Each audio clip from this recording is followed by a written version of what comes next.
In this law, there's no accountability for the high-level military officers who authorized the release of poisons, or who ordered the burn pits to be used, or whose negligence led to the poisoning of these people.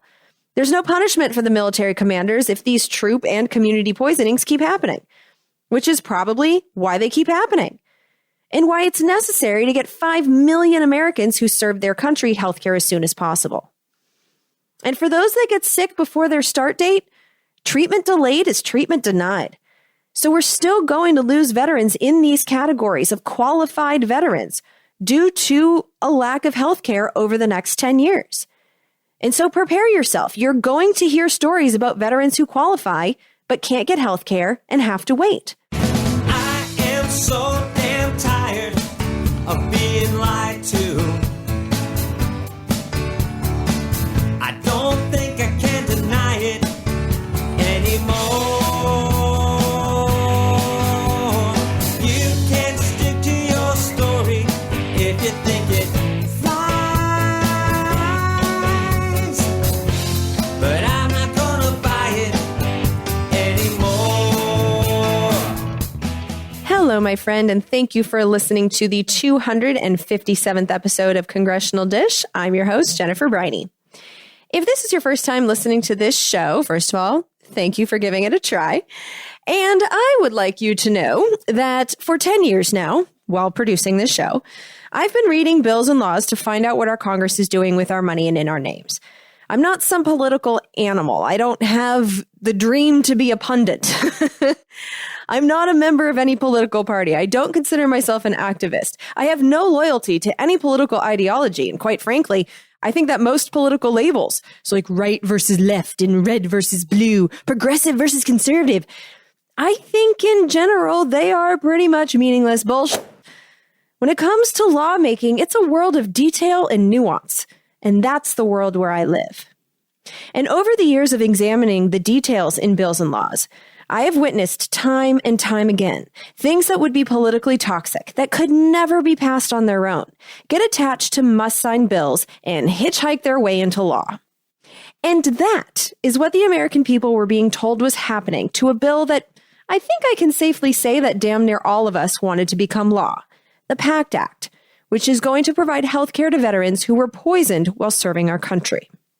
This is Senator Pat Toomey of Pennsylvania on CNN's State of the Union with Jake Tapper. This is from July 31st, while the bill, the PACT Act, was being delayed because of a filibuster by Senate Republicans.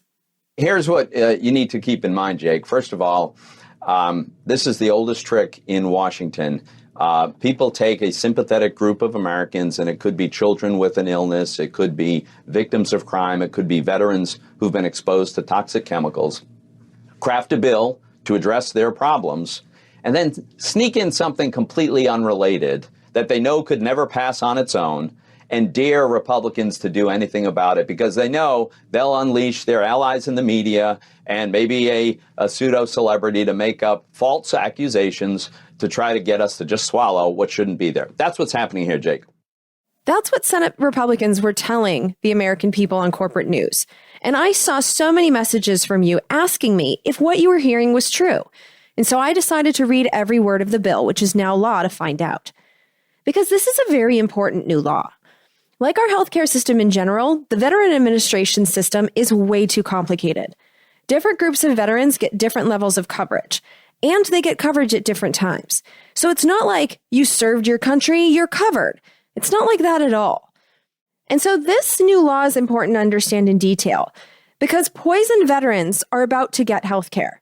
And veterans who maybe weren't poisoned but served in places where poisonings were so common, you are going to qualify for benefits anyway. And so it's important to understand who all these new people are that qualify for these healthcare benefits and what exactly those benefits are.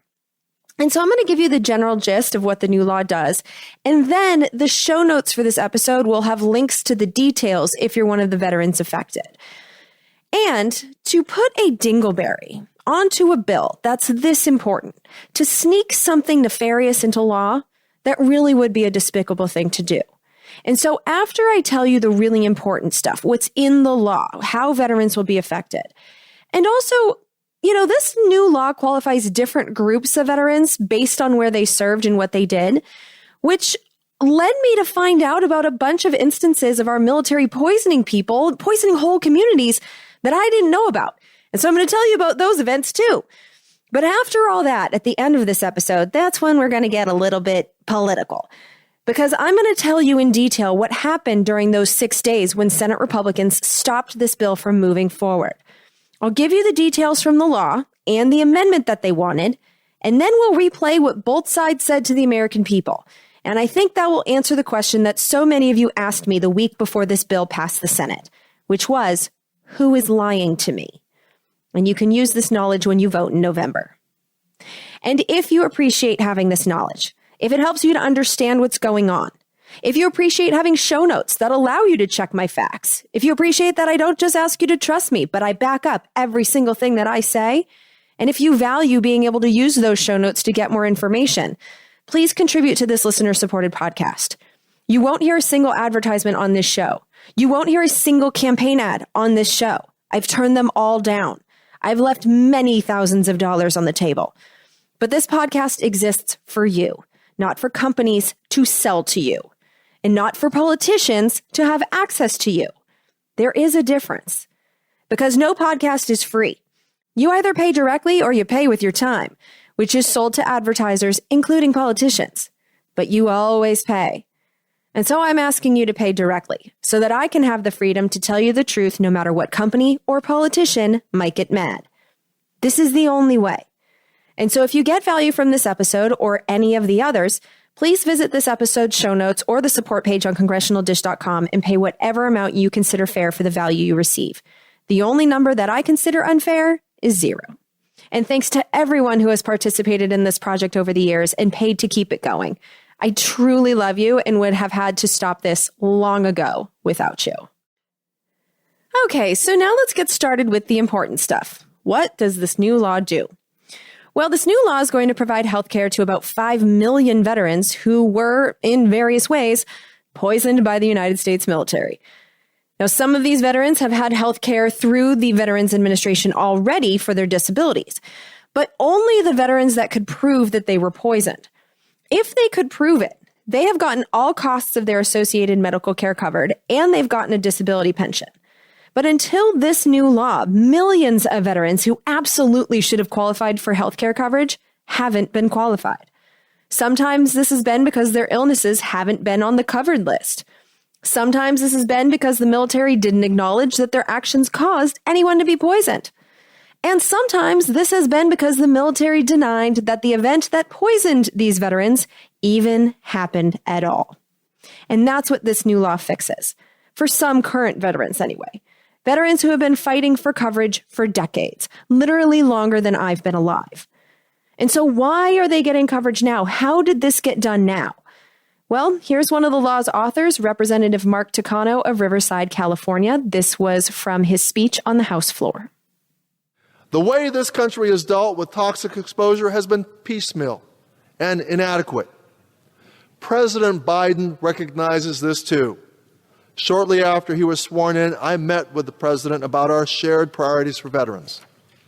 Upon learning of my goal to pass comprehensive legislation to help toxic exposed veterans, the president leaned over to me and talked about his son, Bo, who served near burn pits in Iraq and Kosovo.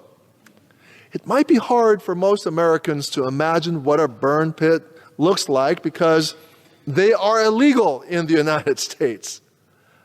Picture walking next to and breathing fumes from a burning pit the size of a football field. This pit contained everything from household trash, plastics, and human waste to jet fuel and discarded equipment burning day and night. Bo Biden lived near these burn pits and breathed the fumes that emanated from them. President Biden believes that constant exposure to these burn pits and the toxic fumes they emitted led to Bo's cancer and early death. And it was during that meeting when I knew I had a partner in President Biden. It sure is amazing what can be accomplished by elites when they are personally affected by an injustice that has been long known. And while the veterans who were exposed to burn pits have gotten the most attention, the good news is that this law is going to provide health care to quite a few other categories of veterans who were poisoned by the military as well. But I do think it's important during this celebration of progress to note how far we still have to go. Because this law didn't fundamentally change the system for delivering health care to anyone, not to veterans, not to anyone. A government option for health care in the United States remains a relatively rare privilege, even for veterans, even after this law. Because while this law does make it much, much easier for veterans who served in locations known to have toxic dangers to get health care in return for our taxes, most veterans will lose your government health care option 10 years after you leave the military, which this law extended from 5.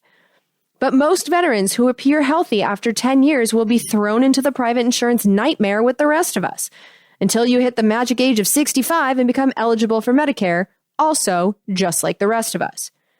Only if you develop specific diseases listed in this law and past laws will you continue to get coverage for only those diseases by the Veterans Administration. So in practical terms, this means that you, as a veteran, during the time that you are covered, will get to go to the hospital, get general doctor's visits, nursing homes if necessary. You will get treated for, quoting from the law, any illness, unquote. And it specifically includes mental health services and counseling for 10 years.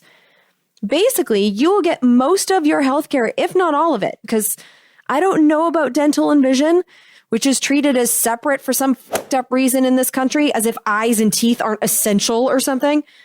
But if you're an eligible veteran, you will get at least most of your health care without the risk of going bankrupt.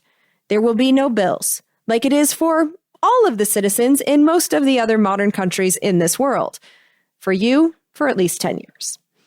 And if during that time you and your doctor discover a chronic illness, and there are a bunch of new ones listed in the law, including asthma and chronic bronchitis and multiple heart diseases, lung diseases, and 11 categories of cancers, you can continue to get coverage via the Veteran Administration's disability program for the rest of your life. But veterans who discover chronic illnesses like cancers after those 10 years are up, those veterans who get pushed into the private insurance administered nightmare with the rest of us, the way I read this, you might be eligible for medical bankruptcies. You might be stuck. I don't know. The system is complicated, and so is the law. And so I guess what I'm saying is, to be safe, it is financially very wise to get your health examined and all problems documented by the VA right away and consistently during your 10 years. Because not only is early detection key, especially with cancers, to curing the cancers, but also because a record of symptoms recorded regularly during your 10 years could be used to help you fight for benefits after your VA healthcare time is up. But what's great about the new law is even if you end up in a battle for benefits with the Veterans Administration, this new law sets up a whole new process for getting healthcare that doesn't require the veteran to prove that you were exposed. The burden of proof has been lowered substantially. And so having simply served in a place where poisonings have happened will now be enough. And so specifically, veterans who served in the following locations anytime after August 2nd, 1990, in locations where burn pits have been commonly used, will be presumed to have been exposed to poisons. And obviously, Iraq is on the list. Burn pits have been used in Iraq since Operation Desert Shield, which was the war launched by Daddy Bush and his Saudi Arabian partners to fight Iraq's Saddam Hussein over control of Kuwait. Operation Desert Storm is what they switched the name to. But regardless of what you call it, in the Daddy Bush years, burn pits were used and also poisoned the soldiers in Kuwait, Saudi Arabia, Bahrain, Oman, Qatar, and the United Arab Emirates. And so if you served in any of those countries in the last 32 years, you now qualify for VA healthcare. And for the veterans who served in these locations, in this new law, it finally legally recognizes Gulf War illness as a real thing. Gulf War illness is a catch-all name for a chronic multi-symptom illness that too many of our veterans have had to be ignored. And now, the legally recognized symptoms of Gulf War illness will include fatigue, unexplained rashes and other skin problems, headaches, muscle pains, joint pains, neurological problems, respiratory problems, sleep disturbances, stomach problems, heart problems, abnormal weight loss, and menstrual disorders. For decades, we didn't know what caused these Gulf War illnesses, but a study published in May 2022 strongly suggests, in fact, they say it proves, that sarin nerve gas was the cause. And sarin was released when we bombed Iraqi chemical weapons storage and production facilities. We know because satellite imagery documented that a large debris cloud rose from an Iraqi chemical weapons storage site bombed by the U.S., and we know that that cloud blew over U.S. ground troop positions where it set off thousands of nerve gas alarms and was confirmed to contain sarin. But there's another thing that I want to highlight. And honestly, I don't know what to make of it, and so I'm just going to put it out there. But the law adds locations to places where veterans seem to have contracted Gulf War illness to include Afghanistan, Israel, Egypt, Turkey, Syria, and Jordan, which makes me wonder, how can all of those locations be affected by the bombing of chemical facilities containing sarin in Iraq? If the illness is caused by sarin, and the people who served in those places have the illness, does that mean that the government is acknowledging sarin gas was released in those countries? I have no idea. I have so many questions. And so I don't know why these countries have been added to the list. But if you know anything, I want to hear it. But this is too deep a rabbit hole for today. The news that matters is that Gulf War illness has been acknowledged as a real thing, and the people that have it are finally getting healthcare. Speaking of too deep a rabbit hole, in addition to people who served in the Daddy Bush Persian Gulf Wars, anyone who served in Somalia since August 2nd, 1990 will also be assumed to be poisoned as well. And like Somalia, remember Black Hawk Down? Josh Hartnett in the 1990s? Well, that movie was a true story. That was Somalia. Our troops were trying to regime change Somalia. And there were burn pits there, in addition to the locals who were capable of bringing down U.S. helicopters. But the point is that we have been fucking with Somalia since 1990. And that's a situation that definitely deserves its own episode someday, but that day is not today. What matters is that if you are a veteran and you served in Somalia in the last 32 years, you now qualify for VA healthcare. That's what you need to know. Veterans will also be assumed to have been poisoned if you served after 9/11 anywhere in a whole bunch of places. So first off, Afghanistan, obviously. Also, if you served in Djibouti, which is in Africa, where we have a huge military base. You will assume to be poisoned if you were in Syria. And we've covered Syria many times on this show because there's been a regime change attempt there since the Obama years. Also on the list are Egypt, Jordan, and Lebanon. And I don't know why you would be assumed to be poisoned there. But I do notice that all three of those countries are Israel's next door neighbor. And we have been financially and physically fighting for Israel since the first day of its existence. So I don't know. I think there could be a correlation there. But you will also be assumed to have been poisoned if you served in Yemen. And we've been fueling the Yemen war on Saudi Arabia's side also since the Obama years. In fact, I did a whole episode about it. And fun fact, President Biden just confirmed publicly to Congress in writing on June 8th of this year that we do, in fact, have U.S. troops on the ground in Yemen right now. It's good to know. And then finally, you'll be assumed to have been poisoned if you served post 9/11 in Uzbekistan. And honestly, I don't know where the fuck that is. And I certainly don't know that country's role in the global war game because there were just too many rabbit holes. In war episodes, there's always too many rabbit holes. And here's why there's always too many rabbit holes. I mean, even in this law, veterans who have served since 9/11 are also covered if they served in, quote, any other country determined relevant by the secretary, unquote, because our troops are in places we don't even know about. So, like, remember during the Trump years when some of our troops were killed during a routine patrol in Niger? And we were all like, there are U.S. troops routinely patrolling Niger? And a partial reason for that, by the way, is that we're building a drone base in Niger. But the point is that, other countries as determined by the Secretary Clause allows the veterans from secret or semi-secret missions like that to get healthcare too, which is the way it should be. Serve the country, get health care, even if you served on a secret mission. But the secret missions, the fact that we allow them so often and all over the world, those secrets up until now and possibly again in the future, but those secrets prevented veterans from getting care. And so putting clauses into the law that allows the Secretary of Veterans Affairs to add countries to the list also allows veterans to get care without the need to publicly acknowledge that the military has done horrible shit in a country where we're not supposed to be. It's a way to keep secret missions and secret shames a secret, but it's good for veterans.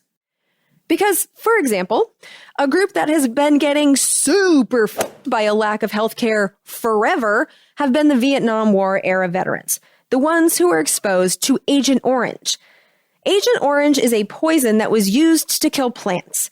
Because during the wars of the 1960s and 70s that we waged against any country that was branded communist, any country which dared to use any economic system that wasn't fully freeing the market, that wasn't fully freeing the multinationals to suck profits out of their country, well, in those wars, such as Operation Ranch Hand in Vietnam, one of the strategies used by our side was to poison the other country's land for various reasons. Sometimes we wanted to damage their economy, so we killed their crops. Sometimes we wanted to kill trees so that it would be harder for the locals to fight against our planes. But Agent Orange, and other pesticides, but Agent Orange is the most famous and toxic, the U.S. military sprayed that poison with reckless abandon during those years. And in the process of that genius plan, the people on the ground got poisoned as well. In Vietnam, it was a horrible thing that we did to the Vietnamese people, and it poisoned the people who were willing to defend us in that country too. Everything about it was wrong. And this new law is one step towards not making it right. I don't think we can ever make it right, but making it better, at least for the Americans who were poisoned. And officially, that includes all of the veterans who stepped foot in Vietnam from January 9th, 1962 through May 7th of 1975. All of you are now eligible for health care now. Healthcare is also on the way for veterans of the Vietnam era who performed at, quote, any U.S. or Royal Thai base, unquote, in Thailand from January 9th, 1962 through June 30th, 1976. And this is because Agent Orange was used all over those military bases to kill leaves and trees that provided coverage for people spooking around those military base fences. Moving on from Thailand, there's also the veterans that served in Laos. Wow. I don't know how to say that country's name. But anyway, healthcare is finally coming to veterans who performed in Laos, all of them who were in the country, from December 1st, 1965 through September 30th, 1969, because the military sprayed Agent Orange all over the famous Ho Chi Minh Trail. That was a trail that ducked into countries that neighbored Vietnam, like Laos, and it was a trail where the local fighters would hide. In the process of trying to kill the trees that the local fighters would hide under so that the military could see them better, the military sprayed large amounts of Agent Orange on that trail, in the process poisoning over 800 villages in the country of Laos. The thing is that Laos was a neutral country, as in not a part of the war. And so all of this was done in secret. And again, American troops who were spooking around in Laos got sprayed by the poison too. Aerosols don't discriminate by race like humans do. But those Americans weren't supposed to be there, it being a neutral country and all, and so their service wasn't acknowledged officially, and those veterans have been denied health care ever since, at least until now. And the military did the same thing, cleared trees in another neighbor country that wasn't in the Vietnam War, Cambodia. But the world found out about it in Cambodia in real time.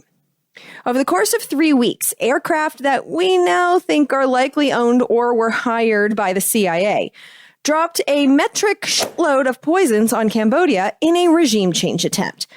The effect was that trees did die and became easier to see through, and the poison also took out a few Cambodian rubber plantations, the loss of which hit the Cambodian economy really hard. So, mission accomplished. But they also poisoned all the people on the ground in the area. Cambodian, American, everyone. And so veterans who were in Cambodia during that attack from April 16th through 30th in 1969, because of this new law, they are now going to be covered for health benefits, which not only helps the veterans, but acknowledges in U.S. law that, yeah, that happened. Our country lied about the spraying in Laos and Cambodia for decades, and those lies are now officially exposed. And unfortunately, it wasn't just foreign lands that the military lied about poisoning in the Vietnam War era. We poisoned our own territories as well. During the Vietnam War era, Guam was basically a B-52 base. At one point, 3/4 of the B-52 bombers we used in and around Vietnam were housed on Guam. And during this time, Agent Orange was used by members of the military to kill plants to prevent fires, and Agent Orange leftovers were buried in landfills on Guam. This is another location where the military has denied Agent Orange use, hence why Guam, American Samoa, and the waters around the islands needed to be added to the poisoned list by this new law. And so, as soon as eligible, veterans who performed on the islands or in the territorial waters around them, so the soldiers who were on ships from January 9th, 1962 through July 31st, 1980, all of them will be eligible for poisoning-related health care at the VA. And the last group of veterans from the Vietnam era added to the presumed to have been poisoned list are those that served on Johnston Atoll or on a ship that called at Johnston Atoll during the period beginning on January 1st, 1972 and ending on September 30th, 1977. This is because Johnston Atoll, an island in the middle of the Pacific Ocean, was used as a storage facility for all kinds of military poisons, including Agent Orange, during the Vietnam War years. And of course, the barrels leaked. But worse than that, there was also a disposal operation there, as in they set the poisons on fire to get rid of them. The soldiers who were living there got poisoned by land, water, and air. And now, after decades of denials, this is all officially recognized as having been a real thing that happened, and the veterans who served there can now get health care. There are also some veterans from the same time period in the late 1960s who were victims of poisonings and military secrecy in other parts of the world who are eligible now for healthcare too. So in 1966, a U.S. B-52 bomber carrying hydrogen bombs, each of them dozens of times more powerful than the bombs that we dropped on Nagasaki and Hiroshima. Well, that B-52 bomber carrying those bombs crashed into a jet that was refueling it at 31,000 feet above the coast of Spain. As the bomber jet broke apart, 4 hydrogen bombs fell near a tomato farming village called Palomares on Spain's southern coast. According to a secret Atomic Energy Commission report that has been declassified, one of the bombs landed in sand near the beach. It got majorly dinged, but it stayed intact. The second bomb dropped into the ocean. It was luckily found unbroken 2 months later. But the other 2 bombs, they exploded. Now, the bombs were not armed, and there were built-in safeguards, which, thank God, worked, and those safeguards prevented nuclear blasts. But the explosions of the explosives around the nuclear parts of these bombs left house-sized craters on opposite sides of the village and sprinkled the village with flying plutonium dust, poisoning the villagers' homes and their tomato fields. Veterans who were stationed at United States Air Force bases in Spain were packed onto buses for a secret mission to clean that whole mess up. And it wasn't just the fighters. Cooks, grocery clerks, even musicians from the band. Everyone who could help was put on those buses and sent to help clean up the damage caused by the bombs. The military lied about all of this for decades, but we now know that radiation near the bombs was so high that it sent the military's monitoring equipment off the scales. Troops spent months shoveling toxic dust, wearing nothing more than their normal uniforms. And when tests taken during the cleanup suggested that the men had alarmingly high plutonium contamination, the Air Force threw out the results, calling the results, quote, clearly unrealistic, unquote.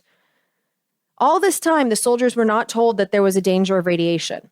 The troops were ordered to burn vines that were covered in the dust, setting it airborne and into their lungs. The troops then ate the tomatoes that were covered in plutonium dust because the military bought all the tomatoes that the angry villagers wouldn't eat and fed them to our troops. And when our veterans returned to their country and developed cancers and other illnesses, they were forced to pay for their treatments out of pocket, thousands of dollars per month that would have been free if the Air Force admitted that they had been exposed to radiation. But for decades, the Air Force, which again threw out their healthcare records, threw them away because they showed exposures. The Air Force said that their records showed that no one was harmed in that cleanup effort, and so the Veterans Administration has denied all of their claims. Now, unfortunately, this means that many of the veterans who cleaned the accident from January 17, 1966 through March 31st, 1967, not only haven't had bankruptcy immune health care, but they also have incomplete medical records, which makes their fight against the illnesses themselves that much harder. But I just want to take a second and marinate on those dates. That accident happened in 1966. This is one of the biggest nuclear accidents in history, and coverage is included in this 2022 law. So that means that for 56 years, 1,600 Americans who cleaned that up on behalf of our country got sick, went bankrupt, struggled with being sick and bankrupt at the same time, and that was it. That's the end of their stories, because many of them died. And why was it that way? Well, because to acknowledge that accident is to remember it. Because we accidentally dropped 4 nukes on Spain. This was obviously front page news all over the world. And so the elites who control our government in the 1960s, they lied because they wanted the world to forget. And forget, I guess we did, because this is the first I've ever heard of this. And that's why I'm taking the time to learn and teach you that these events happened. They wanted us to forget, and they let veterans suffer for generations in pursuit of that goal. The secrecy in our government, that is a critical disease that needs to be cured. And if that's how well that our government in our names has compensated our own, well, the communities that we hurt, because the United States promised to pay for a public health program to monitor the long-term effects of radiation in Palomares, in Spain, but for decades, we haven't put any effort or much funding into doing so. We don't know how many kids in the area have leukemia. We don't know what percentage of the villagers have had cancer in the last 56 years. We've treated them far worse than we've treated our own, and we've treated our own horribly. So no wonder they wanted the world to forget. This is not an example of the United States being a force for good. And there was a very similar story, actually pretty much the exact same story, that explains why about 600 veterans who cleaned up the crash of a U.S. Air Force B-52 bomber that, again, whoopsie-daisy dropped 4 nuclear bombs 2 years later in Greenland. They are now finally eligible for health care to treat the symptoms of their exposures that they got from cleaning up that mess. But for 54 years, they've been denied coverage because the military said they weren't exposed, despite all the evidence, despite all the cancers, in order to sell the "there was nothing to see here" lie. And fun fact about both of these nuclear bomb drop-a-doodles is that the military agreed to remove all of the radioactive material from those countries. And so what they did is they packed it up, flew it to the United States, and buried it in a storage facility on the Savannah River in South Carolina, in a facility that required the U.S. government to destroy 4 towns and kick out 6,000 people to construct. This thing is huge. This is a facility that is so large that you can spot it easily on Google Earth when zoomed out to look at multiple states. And it is a facility that is leaking and has been leaking for years. And I have to mention this. This is a facility that is also now home to 2 radioactive alligators that have been named by the locals.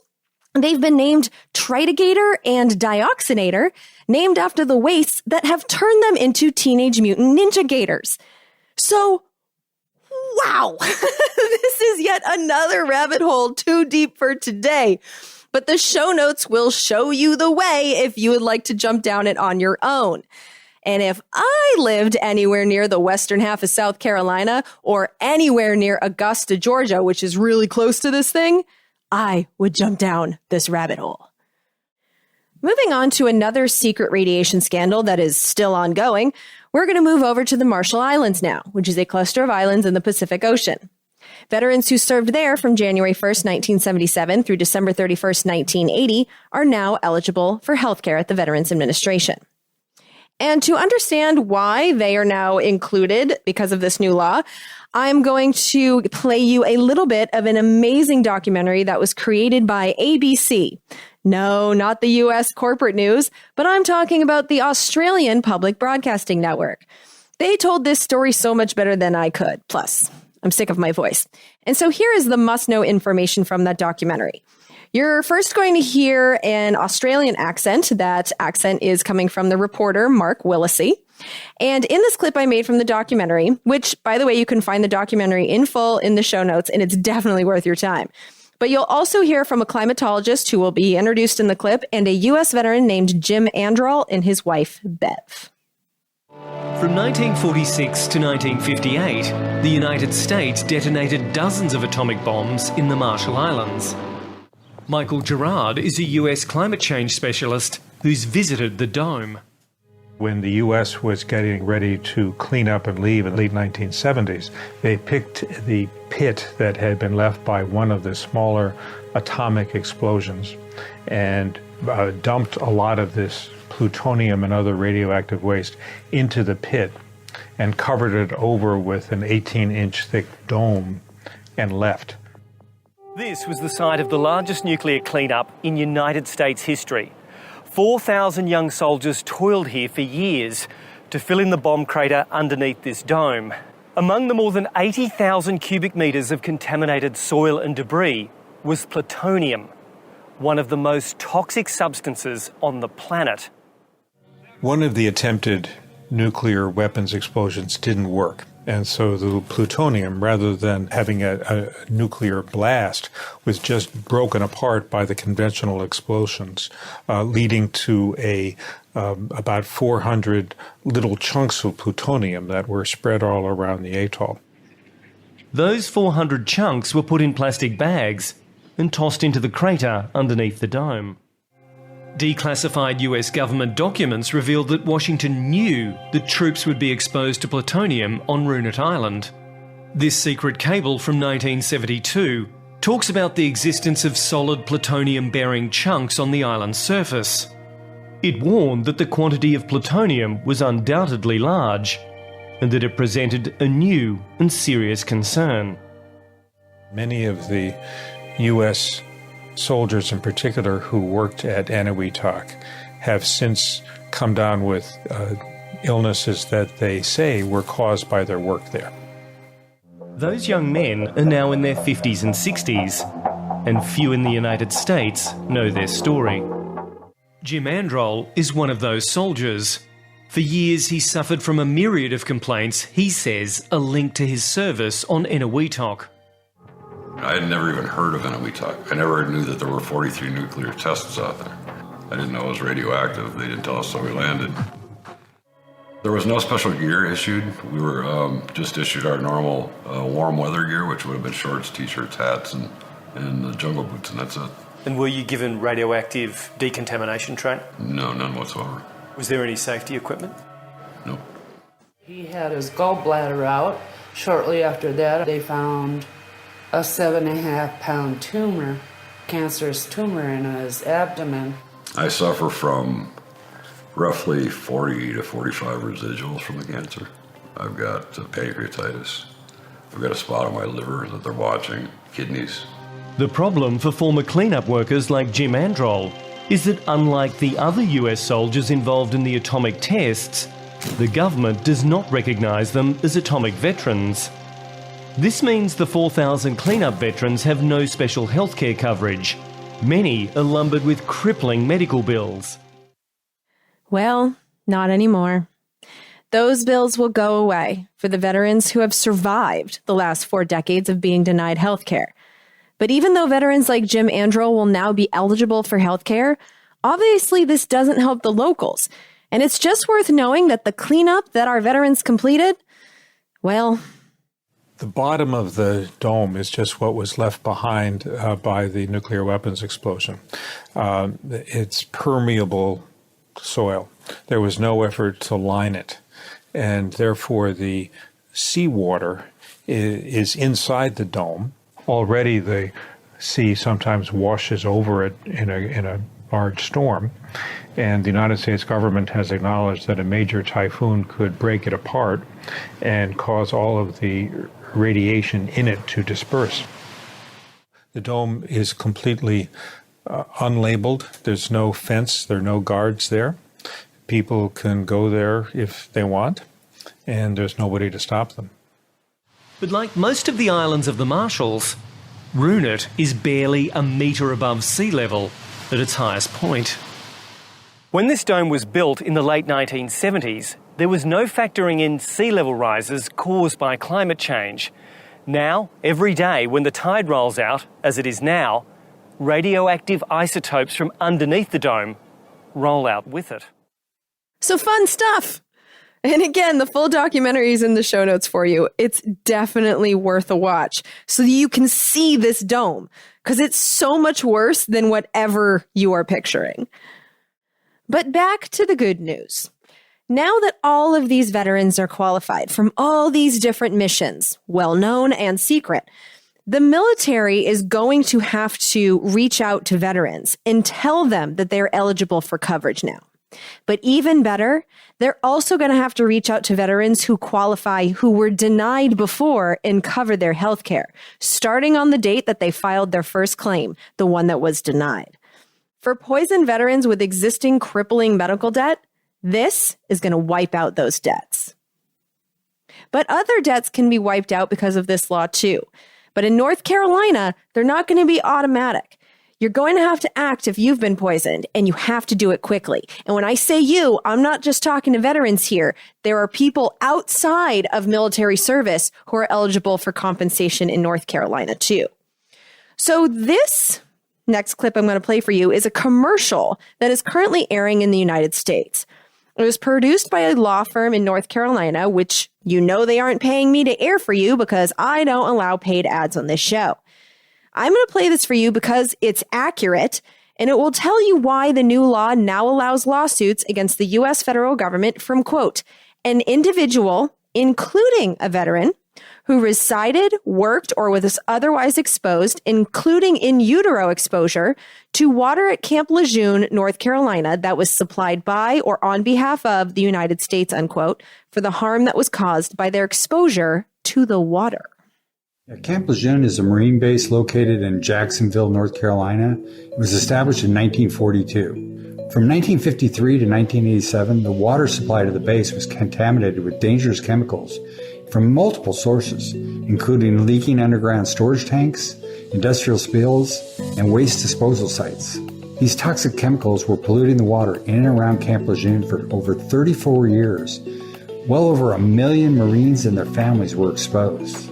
Some sources of contamination came from a dry cleaner, and others came from oil leaks from a local fuel farm. The military knew or should have known that the water was toxic.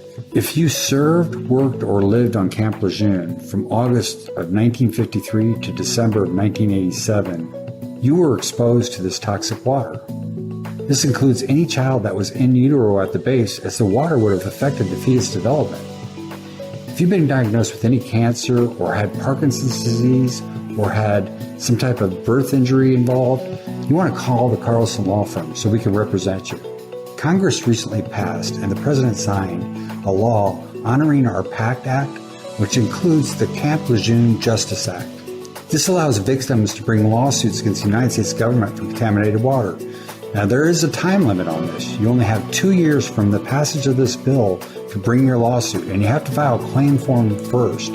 So you want to contact an experienced law firm like the Carlson Law Firm to help you with your claim and also help you with your lawsuit against the United States government. So the clock is already ticking, and the government is incentivized to very slowly fulfill their requirements to tell people about this new law. They are incentivized to run out that clock. And so if you know someone that lived near Camp Lejeune, it would be nice of you to share this information directly with them. And let them know the clock is already ticking on their chance to get paid, because only early birds are going to get a piece of this worm. And then finally, this new law is going to study cancer rates in veterans and how their treatments are going. The government will also conduct a study on the effects of waste related to the Manhattan Project, the nuclear bomb project. And it names some specific locations that'll be included in that study.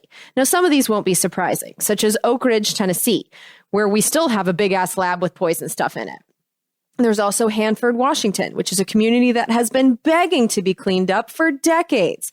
It is where the military produced about 2/3 of the country's plutonium stockpile during the Cold War, and where they made the nuclear bomb that we dropped on Nagasaki.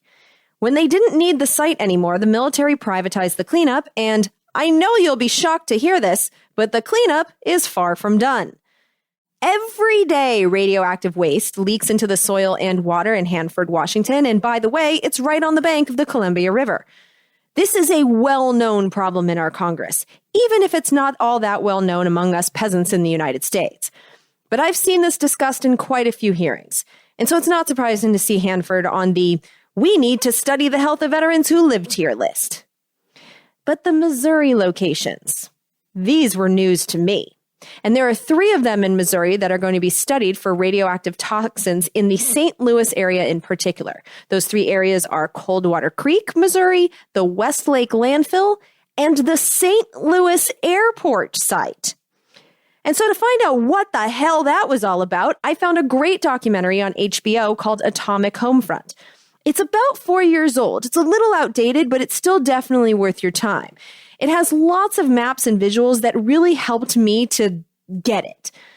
But basically, the documentary follows some Coldwater Creek moms who formed a group called Just Moms in their struggle to get the EPA to give a shit about the radioactivity in their community that is clearly causing cancer in literally thousands of people in a 4-mile radius. Again, I put a link to the documentary in the show notes for you, and even if you don't have HBO, I found it on YouTube, so you don't need it. But if you want to watch the whole thing, I have it in the show notes, and I personally found it riveting. But to get the gist of what went down there, here's some highlights from the documentary Atomic Homefront about the Just Moms heroes.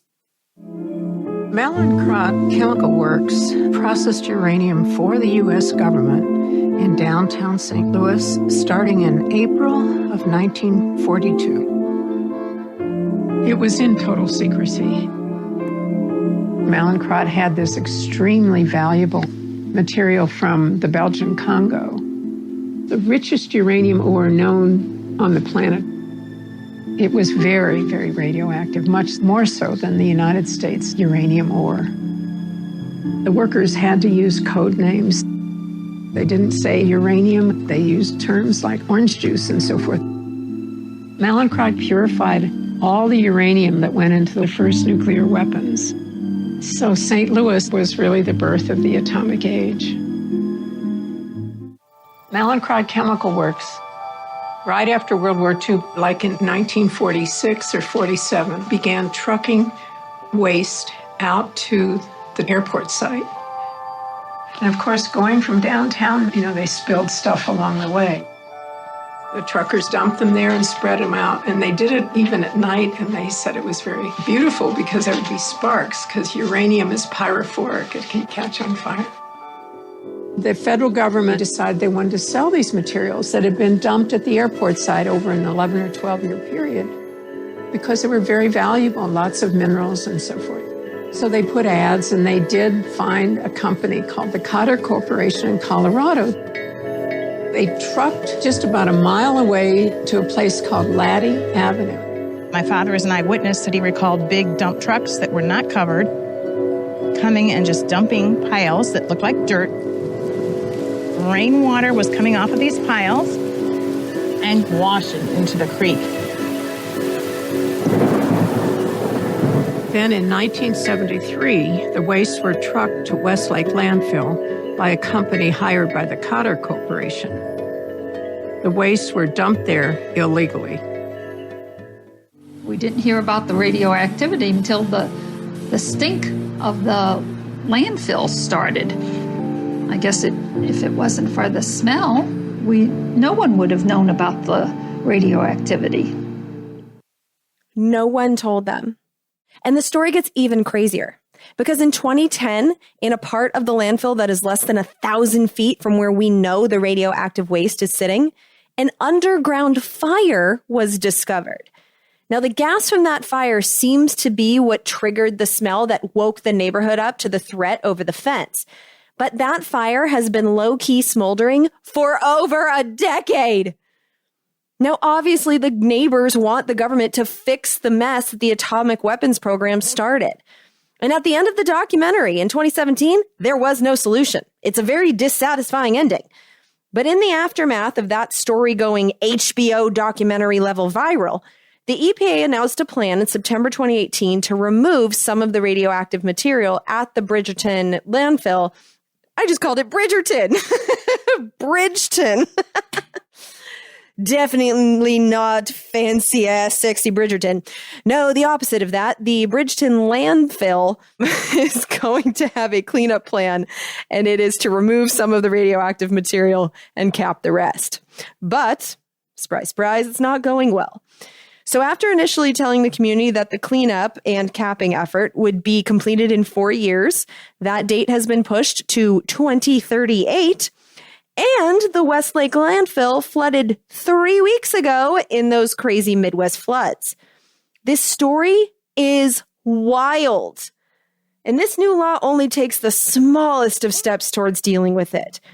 The Veterans Healthcare Law merely orders a study on the health of veterans and veterans alone living in that community, because the Army Corps of Engineers has been involved in the cleanup. But the study isn't going to look at the cancer rates of the community as a whole. Now, I did find that the state of Missouri has done such a study, and it found significant rates of leukemia and other rare cancers among the community. But I haven't found any federal studies, so this is likely to be one of the first. But I guess it's a start. But as for, how I'm going to use this information, the St. Louis airport, man, I've been there quite a few times. And I can testify that at least the Southwest airline terminal there, it sucks. It's one of the worst just because of how it is. It has terrible food options. It's small. There aren't enough seats.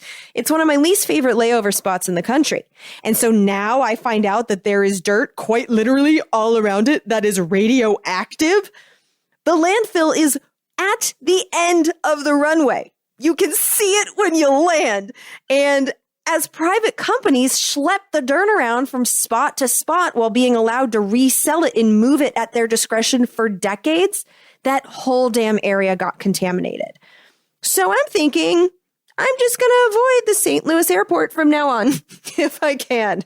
And I definitely won't drink the water there if I have to spend any time near that airport. And also, you might want to keep this in mind too, especially if you're thinking of moving to the St. Louis area, because I also found out from that documentary that they don't have to, and therefore don't, disclose the existence of the radioactivity in that area when you buy a home there. So just keep that in the back of your mind, because that's how a lot of these Just Moms people got into the situation they were in. They were never told about the radioactivity, so they moved in. And then when people found out about it, their property values plummeted. The EPA still hasn't bought them out of their houses. And so they're stuck. And so I just hope you don't get stuck too. But back to the research in general. All of the research that's ordered by this new law about all of these locations, and that the VA is going to be conducting into the health of veterans in these toxic communities, all of that research will have to be published on a Veterans Administration website for all of us in the public to see. That website needs to be up and running by next summer, specifically by August 10th, 2023. And I genuinely can't wait to see what they find. And let's hope Congress has a hearing about it too. So we have finished with the list of veterans that are now newly eligible for healthcare. But before I move on, I just feel like I have to mention contractors. Because while fighters for profit are not eligible officially, in reality, many, if not most of them, are veterans who serve a couple of years in the real military and then switch to the for-profit military to do essentially the same jobs, but for far more money. Because as contractors, they're serving the corporate system instead of the country, and there's good money in selling your body and soul. And contractors, if you're listening, you know what I'm saying is true. But I get why you do it.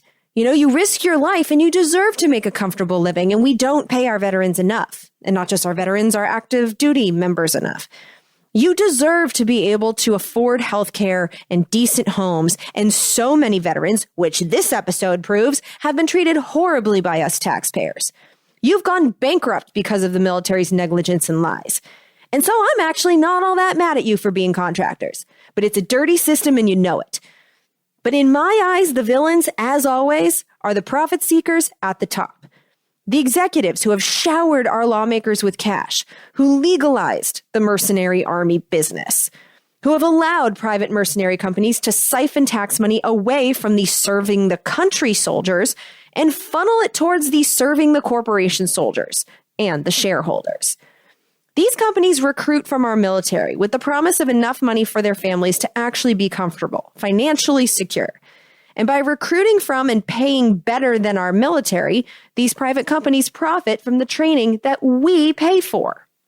And now these companies, because they hire veterans and send them to the same poisonous locations, well, with this law, these companies are going to get out of paying for a lot of their workers' health care. They can redirect all that money that they were paying for health care and put it in the profit column and pass it out to shareholders. Because contractor companies weren't even mentioned in this law. They're not required to pay into the system despite being just as guilty of sending people into the poison lands as the real military is. They collect the profits, we foot the bills. You're welcome, Eric Prince. And I don't know what to do about that. All veterans do deserve health care for serving our country, even if they do decide to serve the corporate titans afterwards. They still serve their country. And it's impossible to know if their exposure was during their time in the military or during their mercenary time. And so we have to cover them. And in this way, this new law is a massive corporate favor to the military contractors that have our Congress so firmly by the balls. But regardless of that bit of necessary ickiness, healthcare is coming for poisoned veterans. That's a good thing. It will save lives and free Americans from bankruptcies. But a detail that I think is critical, that I don't think is widely understood about the PACT Act, is that some veterans will not get that health care coverage for 10 years. Big picture, all veterans that I listed for you that now qualify, you're all going to get your health care by October 1st, 2032. But the start dates are staggered in the meantime. Now, this is going to be a broad outline I'm going to give to you, so go to the VA website if you're a veteran and you have questions about the details about when your coverage starts, because it's complicated and based on multiple factors. Again, I put links in this episode's show notes for you to help you get started. But here's the broad gist of it. For poison veterans who are already terminally ill, homeless, desperately poor, over 85 years old, or can prove extreme suffering to the Veterans Administration, your healthcare coverage began the day this bill became law, as in Wednesday, August 10th.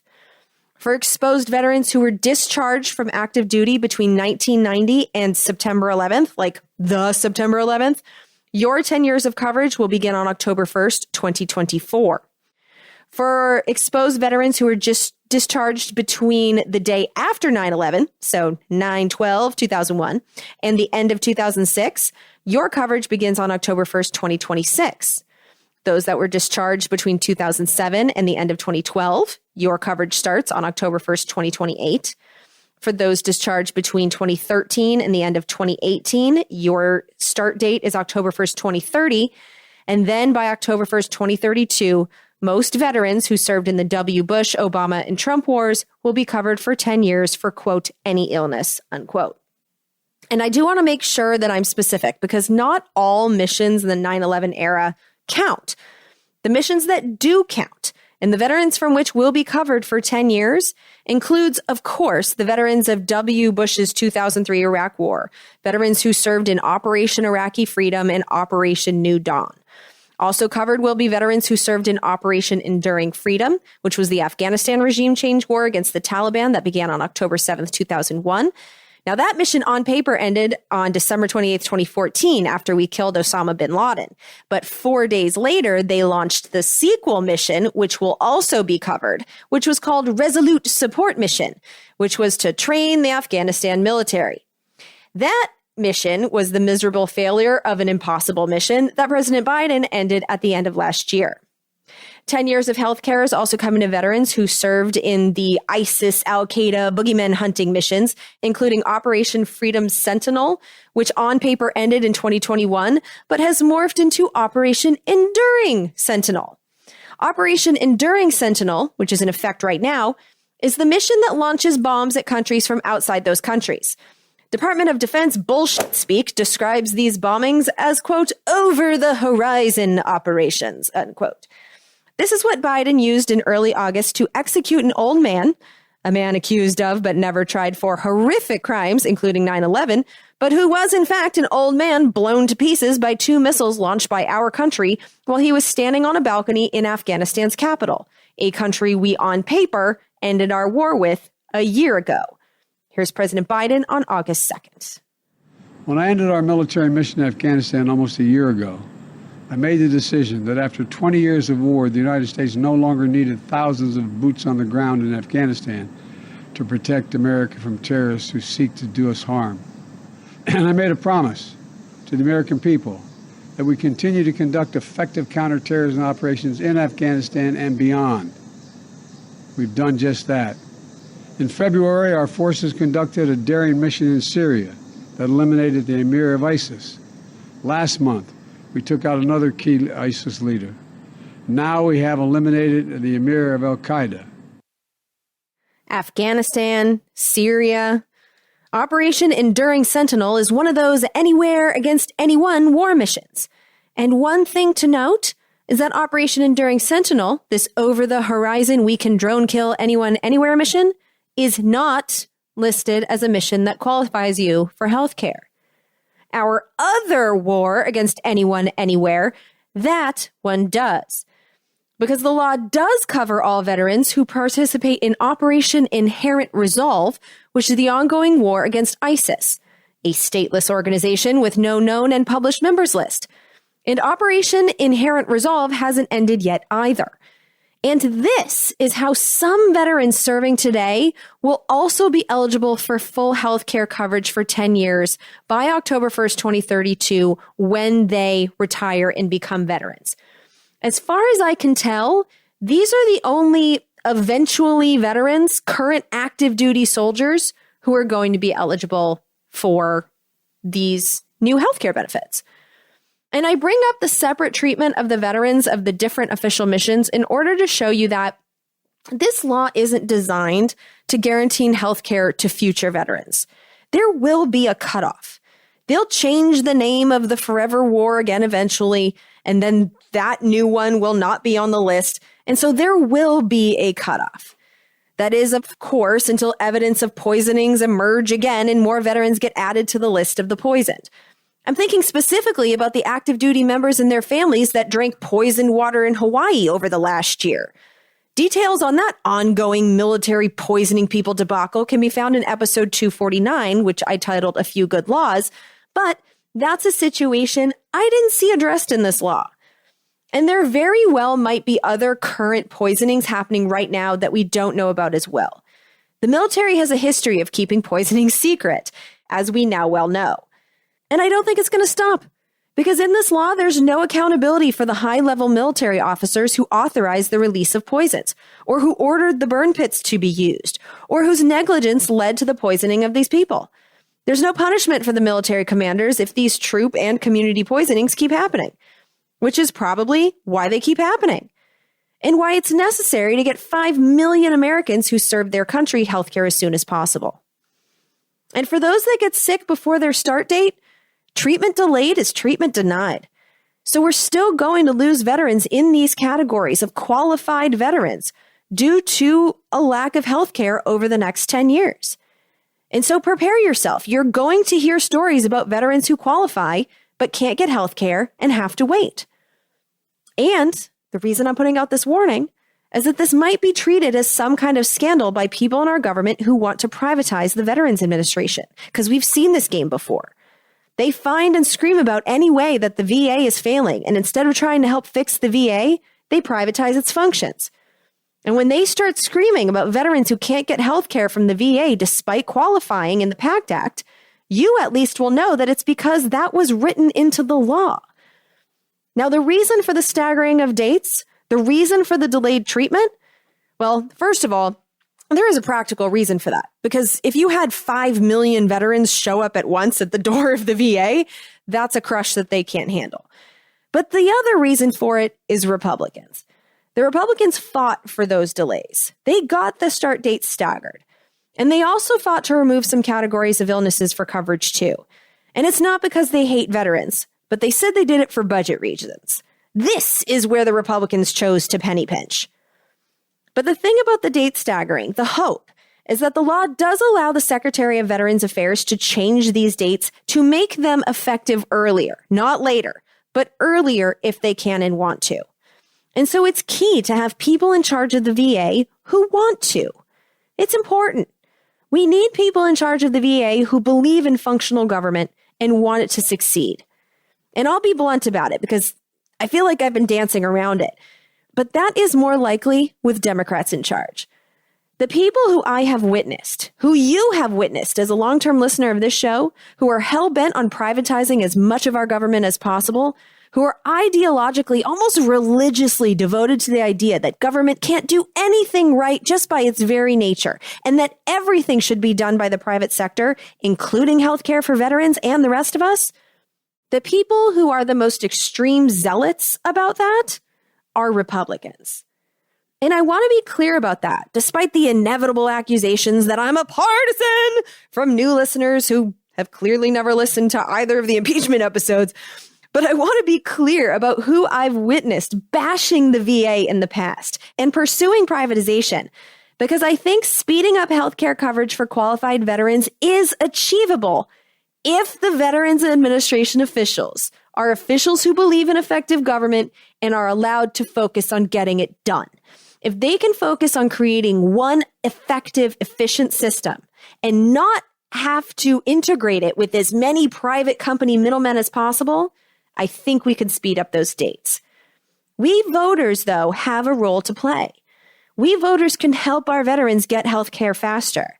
And we can do that by keeping the privatizers out of the VA. And so we'll just see what happens, I guess.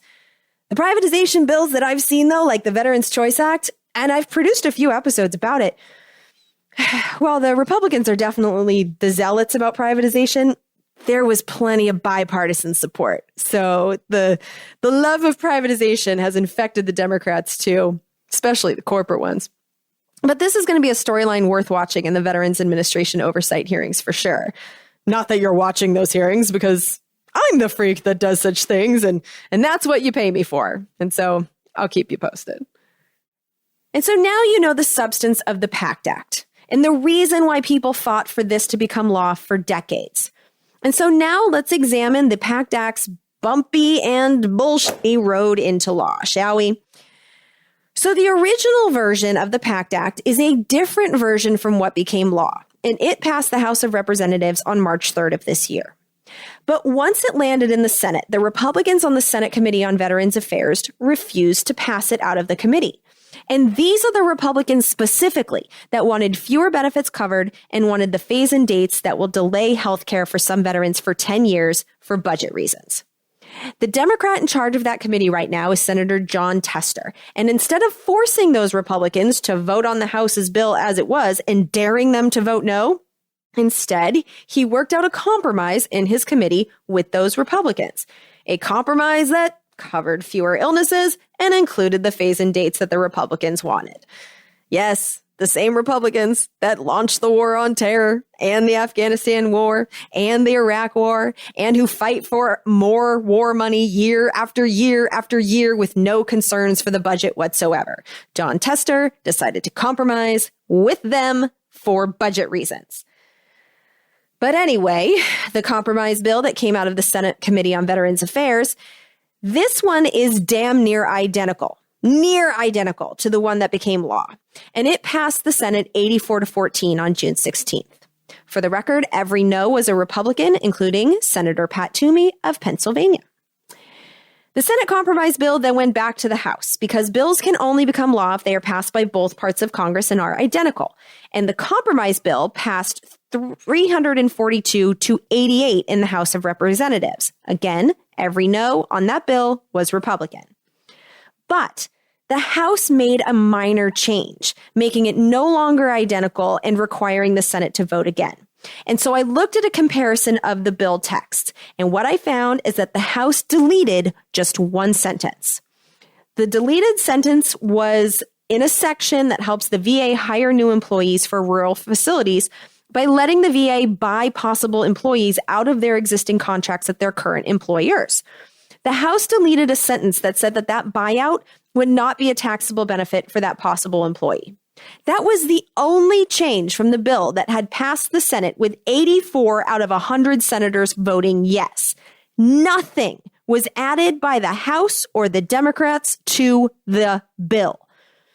And so then, after passing the House, it went back to the Senate for a final vote.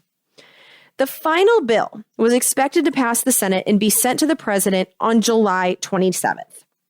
Jon Stewart, who I'm sure you're familiar with, has been fighting alongside veterans to get them health care benefits for a very long time. He's testified in Congress. He lobbied Congress. He's done so many interviews. He's been fighting side by side politically with poison veterans for many years.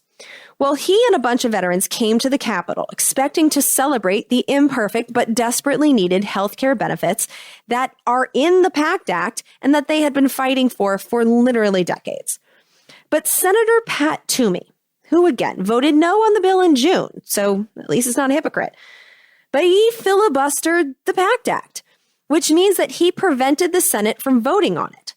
In order to move forward and vote anyway, 60 senators would have had to vote yes to kill his filibuster and vote on the actual bill. Again, the almost identical bill that had passed the Senate 84 to 14 a month earlier. His filibuster shouldn't have been a problem. But 42 Republicans, including about 30 Republicans who had voted yes just a month earlier, flipped, sided with Toomey, and voted against the bill moving forward. And so on July 27th, the bill got stuck in the Senate. The 42 Republicans who slammed the brakes on the bill said they were standing with Senator Toomey and trying to change the bill because of the way the new health care benefits are funded. And so let's look at how the new benefits are funded.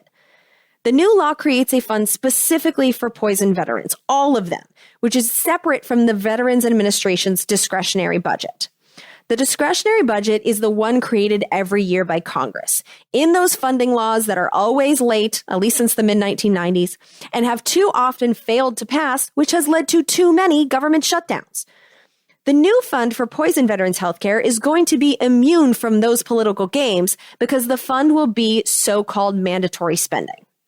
For a lot of mandatory spending programs, the funding is on autopilot. So what that means is as much money as is needed is kind of automatically appropriated to cover everyone eligible for a benefit, no matter how much it costs. But the Poisoned Veterans Healthcare Fund is structured differently. The spending will not be automatic. Instead, the Veterans Administration is going to have to provide annual detailed estimates for the amount of money that will be needed for the fund, and that will be funded via the appropriations process. But once that money is in the fund, it doesn't disappear like the use it or lose it discretionary funds would. This funding structure makes sure that Congress is, every year, still in charge of the funding levels and making sure that the Veterans Administration isn't spending unlimited money. This funding structure also ensures that the care for poison veterans does not take funding away from the benefits of all the rest of the veterans, which basically prevents veterans from having to compete for limited healthcare funding. The effect of this new fund being created in the short term is that the Veterans Administration would be able to shift the veterans who were poisoned that have already been getting healthcare from the VA's discretionary budget over to the new fund for poison veterans healthcare, which is in the mandatory section. But moving that money over doesn't make new money just magically appear in its place. If that money gets replaced, or if the Veterans Administration has their discretionary budget cut by an equal amount, that's entirely up to Congress this year. And yet, this is how Senator Toomey characterized what I just told you on the Senate floor and what he said he wanted to do about it. By moving this big category of spending, this $400 billion, out of the discretionary category and putting it into mandatory, you create this big hole under the cap. Now, when you create that big hole, guess what happens with that big hole? It gets filled with spending on who knows what. You know what it really comes down to? It's about Congress hiding behind an important veterans care bill a massive, unrelated spending binge. So this is terrible policy. So here, I've got a simple suggestion. Here's all we need to do. We leave the $280 billion, the new spending for veterans health care that the bill contemplates, leave that in mandatory spending. That's fine. But we simply would modify the bill to keep the $400 billion that we're going to spend anyway in the category where it's always been, the discretionary spending category. Like I said, money will likely shift from the discretionary budget to the mandatory budget. And when it shifts, the expiration dates on that money disappear.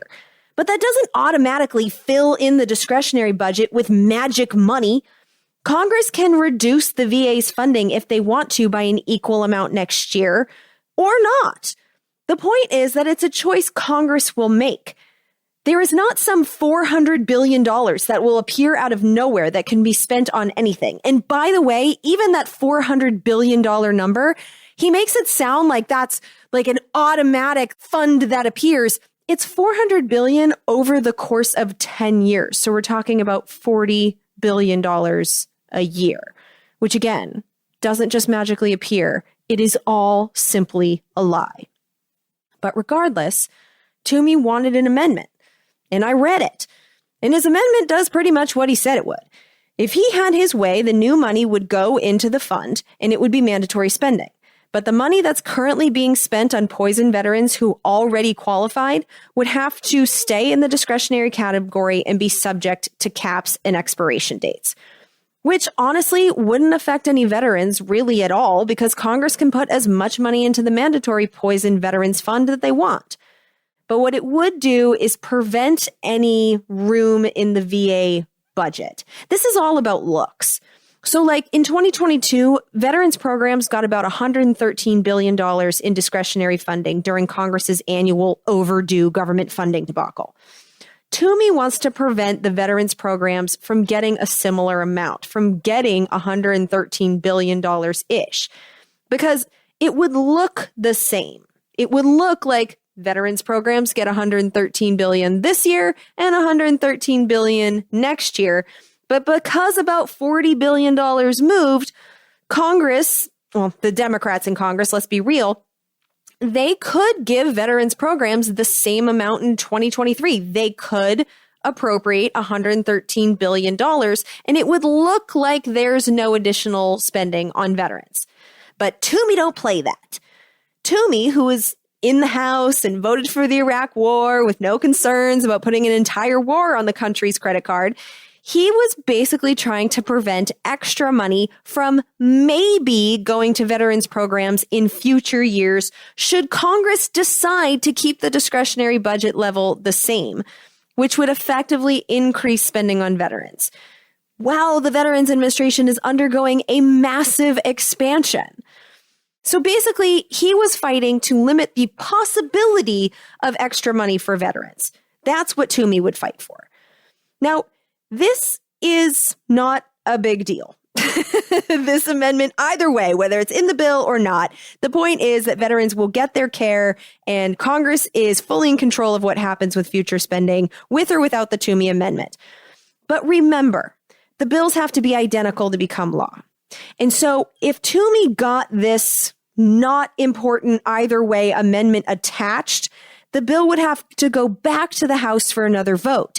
And the House of Representatives was already on their 6-week summer vacation. And so any change to the bill would 100% guarantee that cancers progress inside of veterans' bodies while they wait for Congress to get back from the beach in the fall. And Toomey was successful in delaying the bill, because 30 Republicans who didn't care at all about limiting funding for veterans maybe later in the future, they didn't care about doing that at all a month prior. But they flipped and helped him delay the bill so that he could try to get this budget amendment included. Now, it would appear, on first glance, that maybe Pat Toomey, a retiring senator, is just super persuasive and well-liked. And so maybe that's how he got 30 Republican senators to prioritize his nothing burger of a budgeting amendment over getting immediate care to veterans who have waited entirely too long already.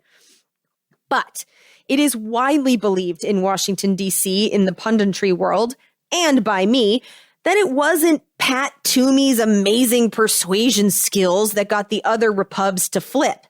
What I think, and I wasn't in the room, so I don't know, but what my educated guess is that it was a revenge vote by those Republicans. Revenge by Republicans against the Democrats for outsmarting them on issues that had absolutely nothing to do with veterans. Because in the days before the PACT Act vote, Mitch McConnell, the head of the Senate Repubs, had threatened to block the CHIPS semiconductor bill, which I'm reading for the next episode and which had large bipartisan support. But Mitch McConnell was threatening to tank the bill if Democrats kept working on a reconciliation bill that could be passed without Republicans and which would contain most of the Biden agenda. Well, Democrat Senator Joe Manchin announced that he was not going to support any Biden agenda bill. And so Mitch McConnell and the Republicans relaxed, and the CHIPS Act sailed through the Senate unchallenged by McConnell or any of his loyal sheep. But then, just hours later after it passed, in a move much ballsier than I have seen maybe ever from Democrats, Senator Manchin and the head Democratic Senator Chuck Schumer announced a deal on a reconciliation bill that they had negotiated in secret. And so Build Back Better was back from the dead and rebranded as the Inflation Reduction Act. Now, in the last episode, the one about the killer pet collars, you heard how committed the Republicans have been lately to their inflation talking point. And so that reconciliation bill appearing out of nowhere with a title that destroys the Republicans' favorite talking point, the Republicans got tricked and bad, and they were livid. And just a few hours later, 30 of them flipped and blocked the veterans' health care bill and denied the Democrats a political win. The denial of health care for veterans, that was just a side effect. But it was an important side effect to the people standing outside. The day after the surprise delay, sick and dying veterans, along with Jon Stewart, stood in front of the Capitol and held a press conference. June 16th, they passed the PACT Act. 84-14. You don't even see those scores in the Senate anymore. They passed it. Every one of these individuals that has been fighting for years, standing on the shoulders of Vietnam veterans who have been fighting for years, standing on the shoulders of Persian Gulf War veterans fighting for years, Desert Storm veterans, to just get the health care and benefits that they earned from their service. And I don't care if they were fighting for our freedom. I don't care if they were fighting for the flag.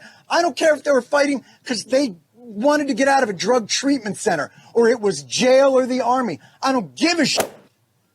They lived up to their oath. And yesterday, they spit on it in abject cruelty. These people thought they could finally breathe. You think their struggles end because the PACT Act passes? All it means is they don't have to decide between their cancer drugs and their house. Their struggle continues. This bill does a lot more than just give us health care. Gives them health care, gives them benefits, lets them live.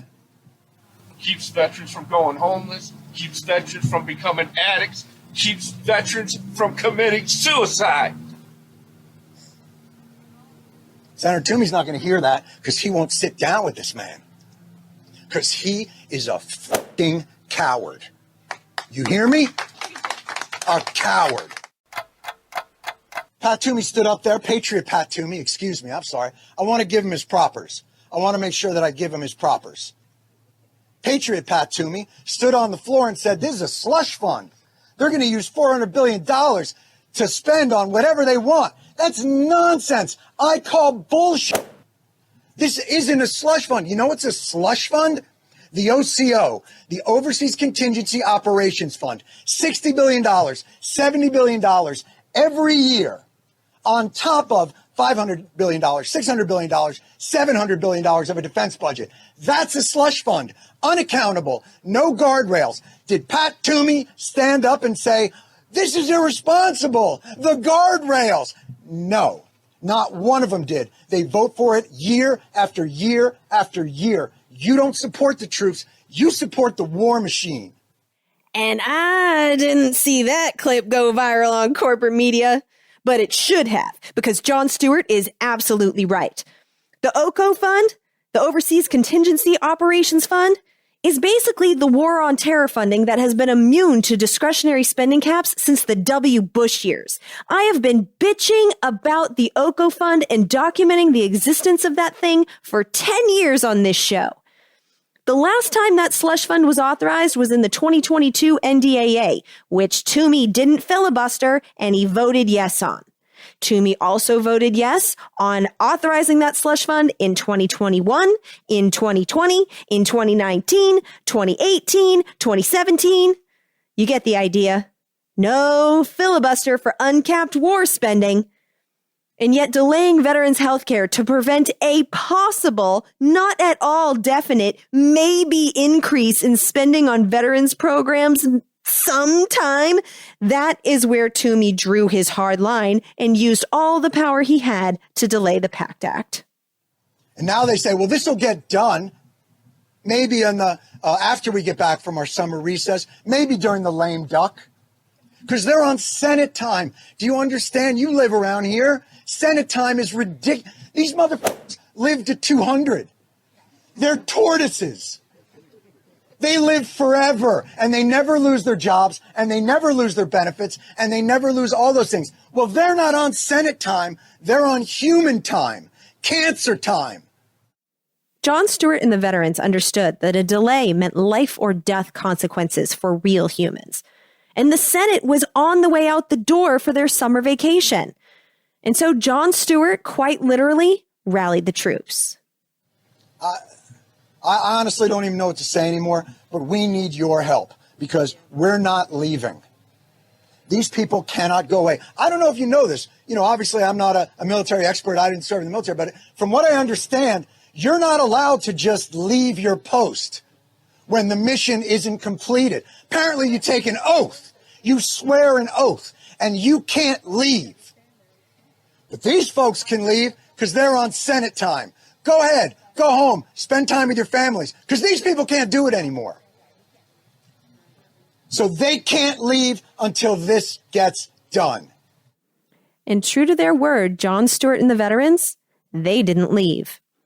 And when senators who sided with Pat Toomey, such as Ted Cruz, the most vocal of them, tried to justify their delay to the American people, Jon Stewart wasted no time going right back at him. This was from the day after the press conference, and based on everything I told you from having read the damn bill myself, you can judge for yourself here who was lying. But what the dispute is about is the Democrats played a budgetary trick, which is they took $400 billion in discretionary spending and they shifted it to mandatory. One thing, what Ted Cruz is describing is inaccurate, not true. Bullshit. This is no trick.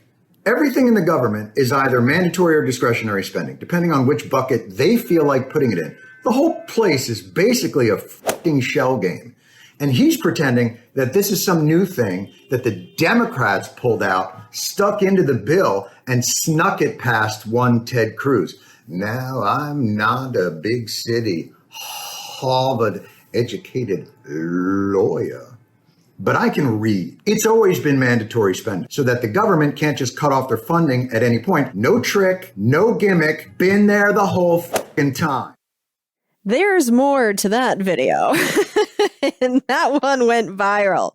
And after that went viral, Senator Toomey himself then took to the airways. Here he is on CNN speaking to Jake Tapper. Here's what you need to keep in mind, Jake. First of all, this is the oldest trick in Washington.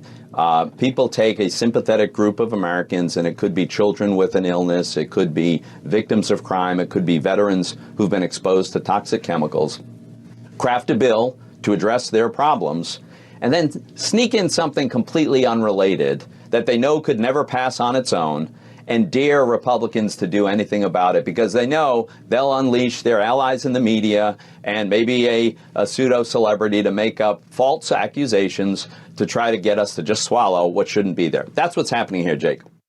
But nothing was snuck in. Not one word was added to the bill.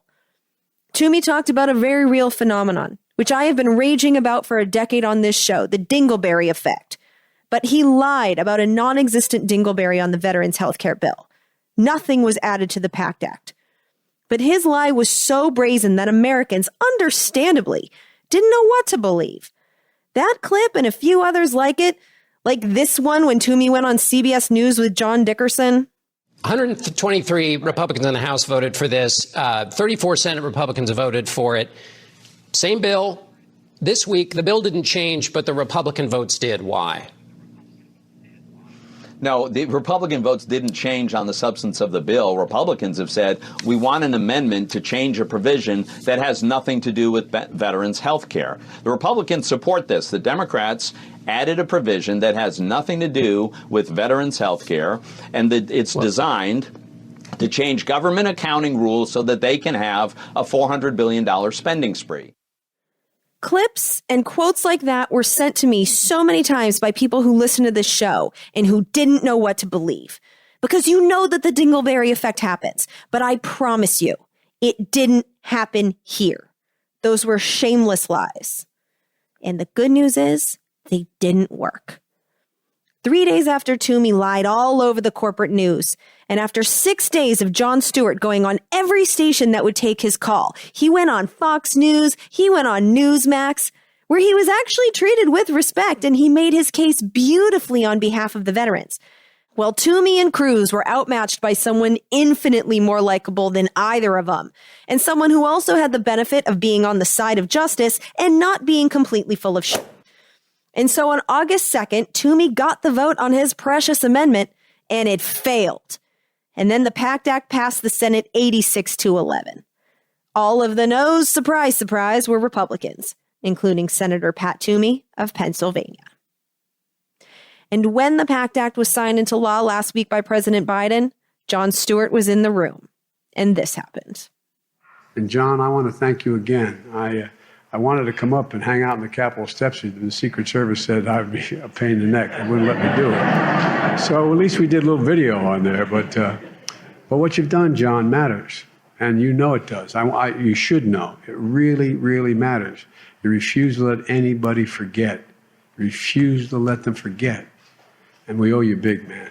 We owe you big. And you know, if I could choose one person to represent me in government, it would be Jon Stewart. I've long thought that we need some articulate, funny, normal people in Congress so that people like Pat Toomey can't get away with spouting straight bullshit in the halls of Congress and being treated in there as my friend across the aisle. Sometimes someone needs to call these people motherfuckers and debunk their lies point by point. And I wish he would serve his country and do this in Congress every day. But I am grateful for what he did do here, because despite the drama and the unacceptably long time it took to fund healthcare for these millions of poison veterans, the PACT Act is now law. But it's too late for too many. Too many struggled with illnesses and medical debt and died in that stressful, painful, bitter struggle. And it's too late for the too many who took their own lives, choosing to end it instead of experience that pain. My first childhood friend falls in that category. Too many good people were lost, betrayed for too long by the country they volunteered to fight for. But this is a significant step in the right direction. But the path towards justice and healthcare, it's still in front of us. Because there will be more veterans. Because we still wage endless wars. We're still trying to maintain this empire. And there will be more poisonings because they're happening right now. And there will be more people, including veterans, bankrupted by medical bills because we all get sick eventually, and our system has been largely privatized. And so there's much more work to be done. Until we get healthcare as a return on our tax investments for all of us, there's more work to be done. But millions of veterans are soon to be declared free from medical bankruptcy. That freedom is a beautiful thing that each and every one of you deserve.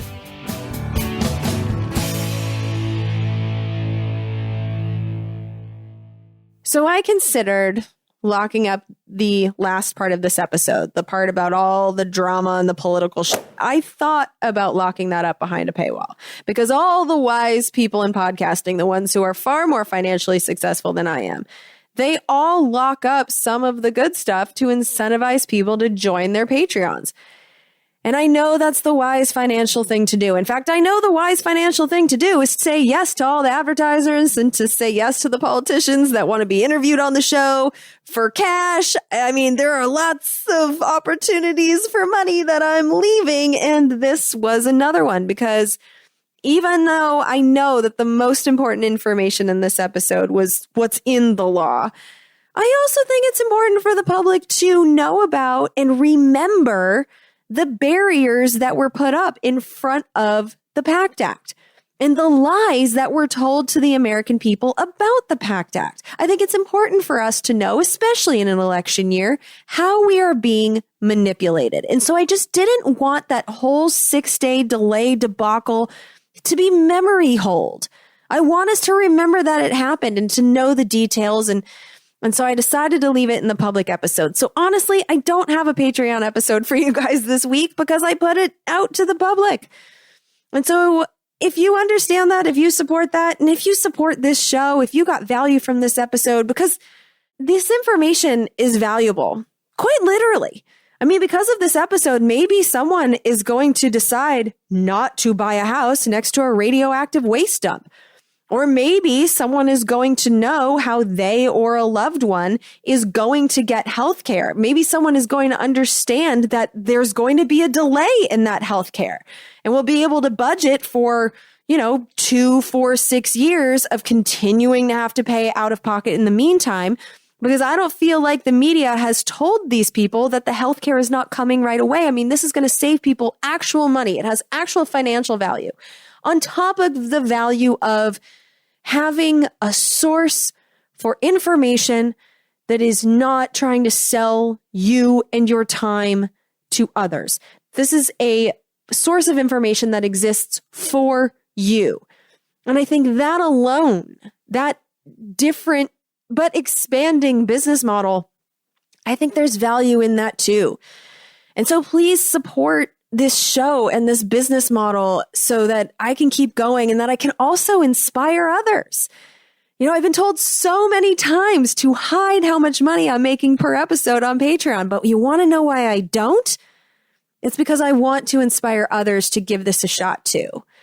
So yeah, if you support all of that, if you support the radical transparency that I'm working with here, I would really appreciate it if you choose whatever method works best for you on the support page on congressionaldish.com and contribute to this show. And you do get extra bonus content on Patreon, but honestly, support the show because the show is valuable.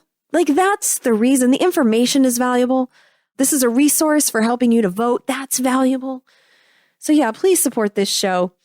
And someone who has been supporting this show for so long, who has been helping me produce this show for years and years and years, I am so excited to tell you, is now an executive producer. So thank you, Robin Thurkill, for contributing at least $535. That's the threshold to get an EP credit. Robin, over the years, bit by bit, by whatever amount she could afford, has accumulated a significant investment in this podcast. And I just love that so much. And Robin also picked Congressional Dish 255 about pharmacy benefit managers as the episode that she feels she is most proud of to have contributed to. And I love that because that episode, Pharmacy Benefit Managers, is about a middleman profit-sucking leech on our healthcare system that I didn't know really existed, and I certainly didn't realize how corrupt it was. It's a fascinating, nuanced episode about our healthcare system, which again can help you save money within this fucked up system if you understand how this works.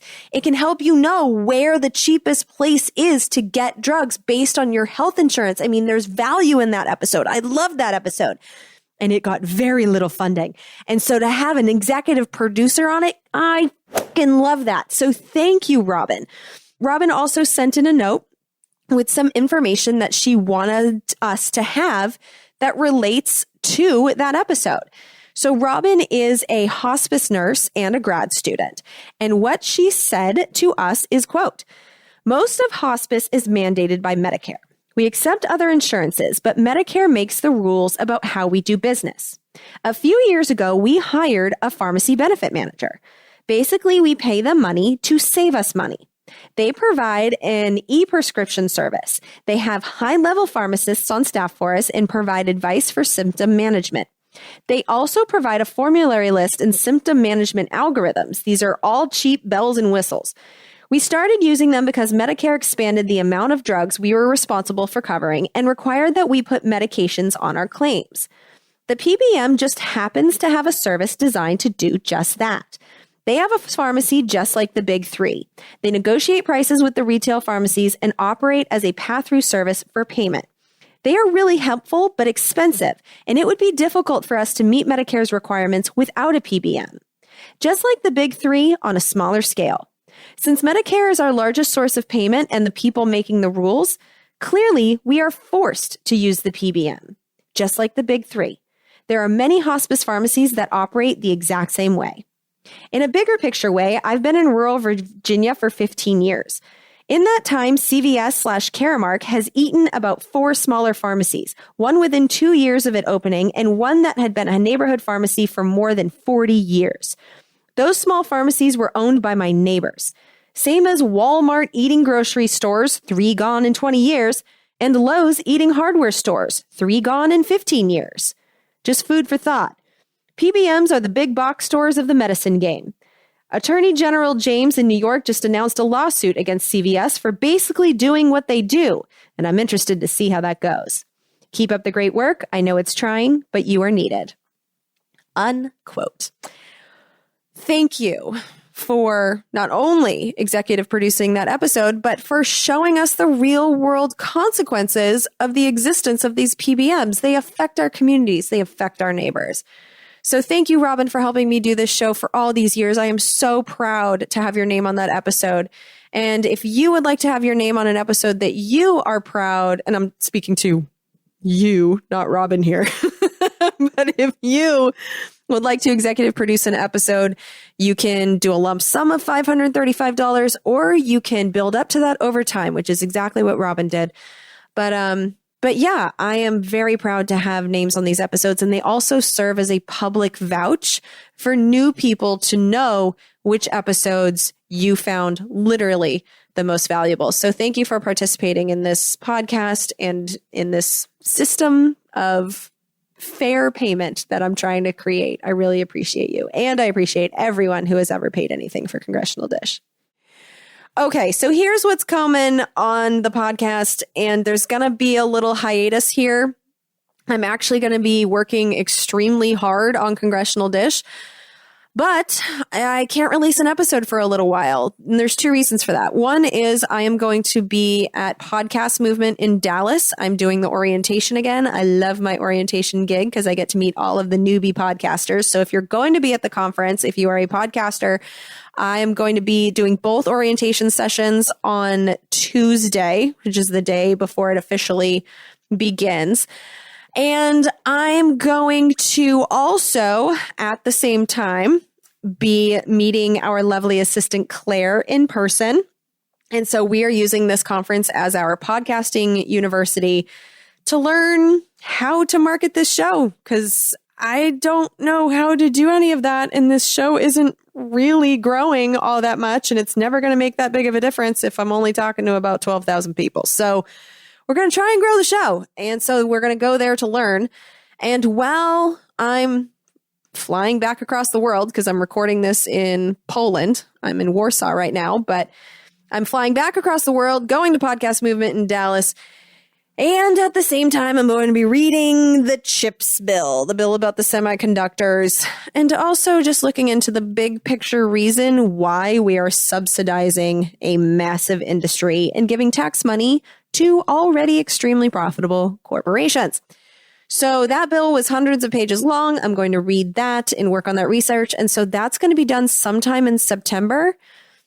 And then after that, I want to read the Inflation Reduction Act, which is like 700 pages. So this is like my constant struggle. The bills that are the hardest for me to read and the episodes that are the most work for me to do, they slow me down and it costs me thousands of dollars every time I have to take more time to do these types of episodes. And so that's what's coming. I think the episodes are going to be really good, but I'm going to take a fucking financial hit to do it. So that's another reason why I would appreciate some help for the show. But, yeah, those are 2 laws that need to be read. And so that's what I'm going to be working on for you. In the meantime, I will check in with you on Patreon. I'll give you updates on whatever I feel like updating you on. I do know that I have an email that Joe and I want to discuss with you. So that'll be coming onto Patreon soon. We'll probably do that while bored in some airport somewhere over the next few days of trying to get back to the States. But yeah, if you want to keep hearing from me between episodes, Patreon, that's the way to do it. But until you hear from me again in the CHIPS bill episode, take care. And I appreciate you all. All right. Talk to you later. Bye. We're surrounded now by liars coming at us through our TV screens. We don't have a domestic spying program. They're content to fight in black and white despite the many in-betweens. We got a president who plays with the facts. What the facts? And then he waves a flag to cover his tracks. As if a lie is alright, if the end will justify the means. Now we are so damn tired of being lied to. The polar ice caps aren't going away. We don't think we can deny it anymore. You can stick to your story if you think it flies. But we're not keeping quiet anymore. We are so damn tired of being lied to. Government jobs consume the profits of the private sector. We don't think we can deny it anymore. You can stick to your story if you think it flies. But we're not keeping quiet anymore. Now we're not keeping quiet. These bills represent common sense, bipartisan solutions that actually solve problems.